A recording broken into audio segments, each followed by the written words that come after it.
ఏదైనా పనుల విషయంలో ప్రభుత్వమే దుర్మార్గం వేస్తే దాన్ని కొట్లాడుతుంది మేమే రేపు తప్పకుండా. ఎందుకంటే ఇప్పుడే కొట్లాడతాయో మొన్ననే కదా అధికారం వచ్చింది, నాకు టైం ఏదా అంటాడు కాబట్టి ఊపుకుంటాం.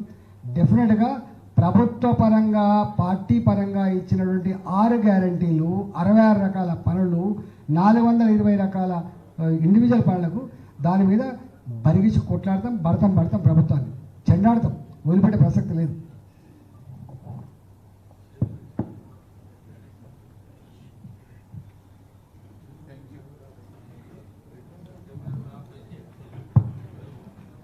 ఈ యొక్క ప్రెస్ మీట్లో పాల్గొన్నటువంటి ఉమ్మడి ఖమ్మం జిల్లాకు సంబంధించినటువంటి బ్యూరోస్కి, అదేవిధంగా ప్రింట్ మరియు ఎలక్ట్రానిక్ మీడియా సోదరులందరికీ కూడా హృదయపూర్వక ధన్యవాదాలు తెలియజేస్తూ సెలవు తీసుకుంటున్నాను.